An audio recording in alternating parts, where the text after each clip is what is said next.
As you heard in that kind introduction, I have spent the last few years in the academic world, chairing the Department of Peace and Conflict Studies at the University of Sydney. Before that, I was a journalist for nearly 20 years. Does one ever actually cease being a journalist? Perhaps I should describe myself as a recovering journalist. Another way to say it would be that I used to be a hack, and now I'm an academic, so I could be described as a hackademic. And that career path has given me the opportunity to compare the two disciplines, journalism and academia. And I have to say to this audience that in many respects, my conclusion is that journalism is the senior of those. One important distinction, I think, is that journalism is a form of writing that people read of their own free will. I used to say journalism is a form of writing that people pay to read, but that's become a bit more complicated now than it used to be, as many here will know. Whereas people reading academic writing are generally paid to do it. So that, I think, is an important distinction. And a corollary of that, of course, is that journalism must not only inform, but also, in some ways, entertain. And, of course, in different media, the balance between those two is struck at a different point. Actually, I always feel that one can infer a great deal about the kind of newspaper you're dealing with by who is being referred to in a headline containing the name Kim. With one kind of newspaper, of course, that would be Chairman Kim of North Korea. In another kind of newspaper, it might be the Kardashians. So there's a distinction in journalism for you. But I'll be talking about other distinctions in journalism this morning. I'm going to be talking about peace journalism. And peace journalism is a field that bridges my two interests between journalism and academic research. And I will say some things, make some tentative suggestions as to its implications for the representation of conflict here in the Korean Peninsula. But, of course, those will really be for you to explore and tease out as we go through the morning. So most of what I will say will be general remarks about peace journalism, what is it, and what can it tell us. So one strategic consideration here, it works. One strategic consideration here, I think, is about the role of culture in conflict. Here we have an image of conflict, or could it be an image of peace? And it's really about the importance of the image. Because the proposition here is from a well-known peace researcher called John Paul Lederach, that social conflict emerges and develops on the basis of the meaning and interpretation that people involved attach to actions and events. Here's an event in this picture. Social meaning is lodged in the accumulated knowledge, conflict is connected to meaning, meaning to knowledge, and knowledge is rooted in culture. Now, what that means is that an event such as the one we see depicted here, or in other conflict settings, it could be a much more traumatic event, a more violent event, a violent attack or a bombing, say. But the effect on the dynamics of that conflict is brought about not purely or not mainly by any intrinsic quality of the event itself.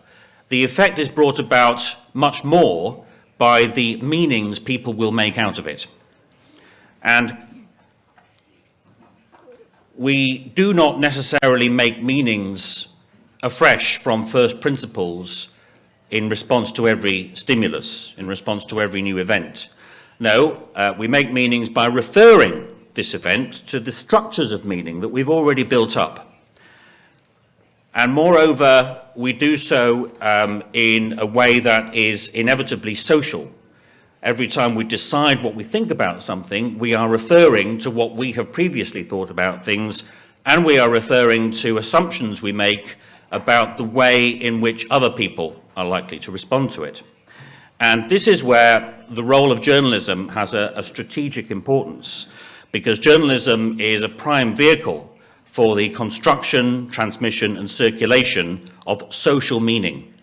So it plays a very significant role in influencing and governing the ways in which people will respond to events in conflict, and therefore the subsequent course of those same events. Now, I have avoided, as you can see, the Trump fashion for the too long tie. So I'm indicating that I'm not with Trump on that one, and indeed many others as well. I should say, I should not pass this point without remarking, I think, in a gathering put on by and for journalists, that Trump and the politics of Trump represent a serious threat to journalism. The instinct to bypass professional journalism is an instinct to evade proper scrutiny of claims and values, and that carries a great many dangers which people here will be well aware of, I'm sure. But for the moment, I think Trump has had at least a part to play in a situation here on the Korean Peninsula which is perhaps as hopeful in terms of peace as it has been for many years. So the question for journalism really is where we go from here. You see, this could be said, this event, this could be said to be a story of peace. And during the course of a summit meeting, for example, obviously peace is a dominant theme of headlines and news stories. The question is, where does it go from there?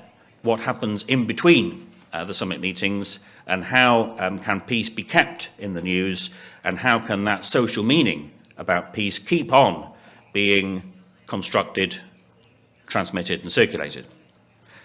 And that's where, hopefully, peace journalism might come in. So, I know that there has been some interest in this situation in peace journalism among scholars here in Korea, and perhaps tentatively among some journalists as well. And part of that is attributable to the Herculean task performed by my friend Dong Jin Kim, who translated this book that I co-authored with Johan Galtung. Johan Galtung is one of the main ideas givers in peace research, just past his 88th birthday. And he indeed is the person who gave us this idea that I'll be talking about of peace journalism. So in this book, Johan Galtung and I put forward this definition of peace journalism, which is when editors and reporters make choices of what to report and how to report it, which prompt and enable readers and audiences to consider and value non-violent responses to conflict. So peace journalism is not an attempt to turn journalism into something else. It's not a conflation of journalism with advocacy. It's about reporting facts. Journalists' remit, of course, is to report the facts. Of course, one of the main areas of academic interest lies in the dilemma whereby the facts are a much larger category than the reports. So it's all about the criteria being used to cut them down to size to fit in to the space or the duration available. And that's really where peace journalism has something to say, because it's a case for adjusting and supplementing those criteria of newsworthiness in order to provide this opportunity to readers and audiences. If readers and audiences are presented with non-violent responses and decide they prefer violent ones, there's not a great deal journalism can do about it without turning into something else.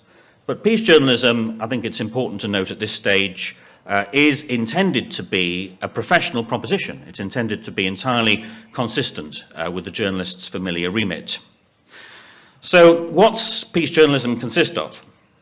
Well, in Johan Galtung's definition, it's based on several significant distinctions, which are summarized and tabulated here. So it's conceived as a remedial strategy vis-à-vis a mainstream of reporting which can be conceived as war journalism, That doesn't just mean war reporting in the sense of reporting on wars. It means that in some respects, the standard representation of conflicts is such as to construct social meanings which have a side effect of validating and normalizing violence as a response to conflict. And of course there are some famous or infamous examples of this.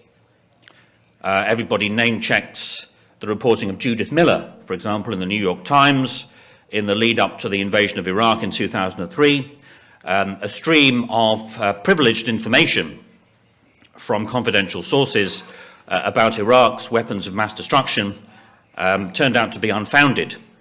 But it was an example of factual reporting to the extent that she was purveying into the public sphere information from these sources.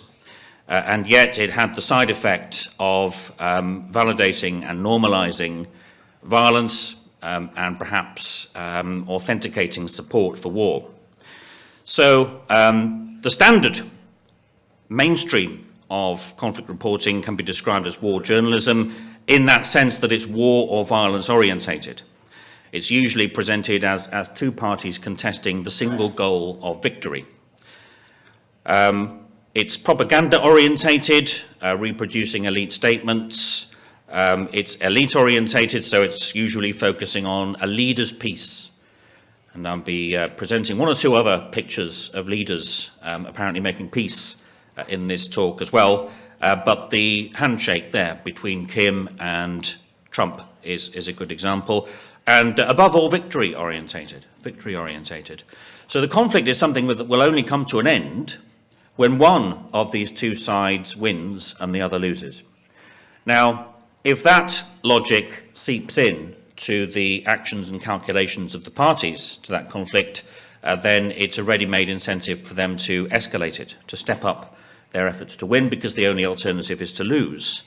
I think there was certainly a suggestion of that, at least, in the NATO campaign in Libya a few years ago, which started with the aim of enforcing a no-fly zone to make space for inclusive political talks between all the parties to the Libya conflict.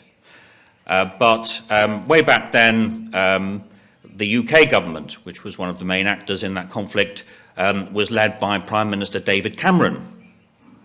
Cameron was a figure who was derided at the time in many circles, but of course in retrospect he's one of these leaders whom we now recognise as a towering figure of intellect and integrity in comparison with what came later.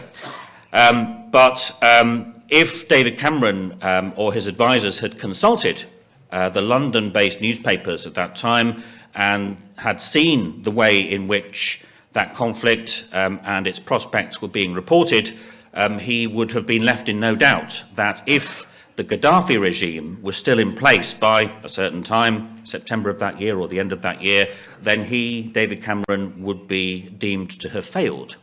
So that's a ready-made incentive to escalate, which is in fact what happened. So in contrast, peace journalism tries to disaggregate the parties. It tries to allow for multiple parties and inquire into their goals. It alerts audiences to propaganda and prompts critical thinking. It is as likely to focus on the many peace initiatives and the many social meanings of peace and for peace that are being constructed at grassroots levels, at sub-elite levels, as it is to focus on the meetings of leaders. And above all, it is solution-orientated. So the conflict consists of problems with intelligible relations of cause and effect, and therefore solutions can be ultimately identified which will reduce the conflict and obviate violence. So there are the main distinctions in the peace journalism model. It has been, these distinctions have been taken up in many fields, including, of course, scholarly research, and they've also been the organising principle for interventions in media development aid in various places, usually in the form of journalism training for editors and reporters who are working in societies affected by violent conflict. So just to discuss those briefly, there's a few pictures there of some of the countries where this work has taken place. There's journalists training in Indonesia, the top picture, the southern Philippines with sponsorship from the British Council, as you can see, that's the middle picture. And the lower picture is my friend Vanessa Bassel launching the Media Association for Peace in Lebanon, where she has carried out a great deal of work. And indeed, they're having a conference about human rights in the MENA region and its implications for the media at the moment. Many of these initiatives are chronicled in this biannual publication, The Peace Journalist, which is run out of the Global Center for Peace Journalism at Park University, Missouri. And the importance there, I think, is that there you will find reported initiatives not only in the usual countries that are usually recipients of donor aid, but also countries that are usually donors themselves. So it's a proposition which is held to be as relevant for journalism in any one place as in any other. So that's just a brief overview of peace journalism, what it consists of, and how and where it has been spread in the 20-odd years since it was first put forward. So what about its implications for the Korean Peninsula? Here's another picture of leaders meeting, of course, historic meeting earlier this year. And among the implications of peace journalism for the representation of conflict here on the Korean Peninsula would certainly be to focus on the goals of the parties and to focus on the existing extent of cooperation between them and the scope for more. Because, of course, a conflict is a highly complex social phenomenon. It doesn't just consist of the relations between leaders. This set of relations is being simultaneously reproduced in relationships at all levels of the society. And at many of those levels, these relations are being processed and adapted and adjusted over time, and therefore there's a great deal of cooperation already underway. There's still some economic cooperation, of course, between the Koreas, which received a boost in the days of the Sunshine Policy, and there's a lot of scope for more of that. There could be a focus on what the present North Korean leadership wants, an opening to the world, arguably, regime survival, and that might imply evolution and adaptation, perhaps including on human rights. Now, one of the biggest single area of published research on peace journalism is research that takes the set of distinctions that I introduced earlier and uses them as the basis to derive evaluative criteria for content analysis. So researchers resolve these contradictions into a set of headings, and under those headings they assign things they will count to try to figure out the extent of peace journalism already underway. And in such studies, it is invariably found that there is some peace journalism.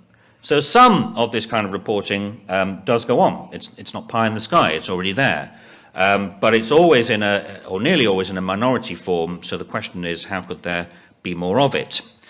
And there could be more of it, I suggest, with a set of adjustments to news values and to what is considered newsworthy, which would entail looking beyond leaders, looking to peace activities, peace meanings, peace initiatives that are underway at sub-elite levels, dealing with peace groups. There are semi-official peace groups such as the Korean Peace Foundation and the US Institute of Peace. That is an official peace group set up under the US Congress, of course. But there are also grassroots peace groups. groups that are trying to put forward peace perspectives at their own level, such as, for example, the long-running and internationally significant campaign against the militarization of Jeju Island. And it's entirely welcome in that respect, and a sign that they're making progress, I think, that President Moon has dropped the legal action against those protesters by the Defense Department of the Korean government. So there is some headway being made there, and I think it would repay closer attention. The last part of my talk, I think, will be about what peace journalism has to say specifically when it comes to reporting peace proposals. What should we be looking for in peace proposals, and how can they be tested? How can they be explored in such a way as to create opportunities for readers and audiences to consider and value non-violent responses? And here we look at another meeting between Trump and Kim. Oh, sorry, wrong Kim. That's better. Okay. So here's a meeting between Trump and Kim again, and what peace journalism has to say about peace proposals is, firstly, what is the method behind the plan? What is the method behind the plan? It's got as far as a meeting between leaders, but what else is supposed to happen? How else is it supposed to be developed and furthered? It's said that there's in this plan, this document bears the signature of the two leaders, provides for a freeze on nuclear weapons development in exchange for a freeze on military exercises. Is the plan sustainable? North Korea, of course, wants an end to the Korean War, and it wants diplomatic recognition. So is the plan sustainable? And how can it be sustained between these leaders and these summits? Is there any analogy with other conflicts, a peace journalism treatment might ask? This is, of course, not the favourite of the government of the Democratic Republic.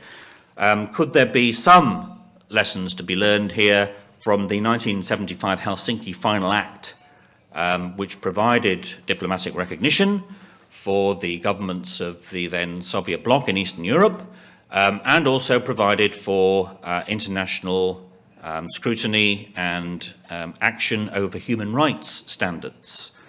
And of course, the Democratic Republic dislikes international scrutiny on human rights, but coming from Australia, I should not let this pass without mentioning the extremely well-attested United Nations report on human rights in North Korea by the panel chaired by Justice Michael Kirby, and we should none of us, I think, relinquish due concerns over the human rights situation there. And here perhaps is a significant question: is the plan a process or only an outcome? And of course, the White House is very satisfied with this as the outcome, but how committed are the parties to a process? Now, Trump at the time was roundly criticized over these meetings, of course. And he ran headlong into a sort of foreign policy establishment in the United States, whereby you can find abundant commentaries to suggest that he has given Kim the prize of this summit without exacting an appropriate cost. He has gone stampeding into this photo opportunity while not securing anything of substance in return. He has settled for something a long way short of CVID, comprehensive, verifiable, irreversible disarmament, which should be the eventual aim of the process. And all those criticisms are valid so far as they go, but a peace journalism treatment might perhaps seek out different ways to critique this agreement. It might ask, what are the next steps going to be? So this would be how a peace journalism treatment might scrutinise whatever plans and proposals there are for converting this from an outcome to a process. Are there any plans for the formation of joint negotiating teams to move this current agreement further towards the eventual CVID? Can there be a discussion of ending embargoes on the government of North Korea in exchange for interim steps? So these are some of the options that a peace journalism analysis would put on the table when reporting on peace proposals. Lastly, I think there's a broader question about peace in the region. And this is of relevance also to Australia, of course. Australia, in the last few years, has become a permanent base of a unit of US Marines, and they're based at Darwin. And they were deployed there not under the Trump administration, but under the Obama administration. Of course, unlike Trump, Obama was a president who would certainly have been elected to the White House if the rest of the world had had a vote. He was obviously a nice, clever, well-spoken chap who didn't give offence. But nonetheless, he still put those US Marines in Darwin. That's highly problematical for Australia, because Australia is a very large country with a very small population, only about 25 million. So if you want to succeed in Australian business, you usually have to trade internationally, and Australia's biggest trading partner by far is China. And yet those Marines are put in there as an entirely candid way of encircling and limiting the ambitions of the Chinese. So that's a problem for Australia. Australia spends $30 billion a year on its defences, principally to protect its interests in the region. Its interests are essentially its trading ties, its trading routes. From whom is it protecting them? Well, the answer is obvious. So Australia is spending $30 billion a year to protect its trade with China from China, which is one that we should ponder, I think. But it does imply that there are dynamics here which transcend the Trump administration and have been in place and in effect for a lot longer than that. Obama's pivot to the Pacific. Of course, even before that, we had President George W. Bush, a figure widely derided at the time, but who now seems a paragon of intellectual acuity and moral leadership in retrospect. But he tore up the Geneva framework, of course, and therefore arguably set back the cause of peace on the Korean Peninsula. We've seen a neoconservative ascendancy in Washington through this period, covered by the incumbencies of these three presidents. Project for a new American century. In a sense, each of those presidents took office with an anti-war mandate. Bush announced in his election campaign that America does not do nation building. Obama was bounced into the Afghan troop surge by the Pentagon. And one of the very few days of positive coverage Trump has enjoyed in the mainstream media came when he announced that he was giving the generals carte blanche in Afghanistan rather than trying to limit their commitment as he had intended. So there is a kind of continuity here. It's, I think, not only for Australia, but also for the Republic of Korea to decide how far to go along with this neoconservative ascendancy. How long does the Republic of Korea wish to host US bases, troops and warships? This image is one of the latest protests by that same campaign against the militarization of Jeju Island.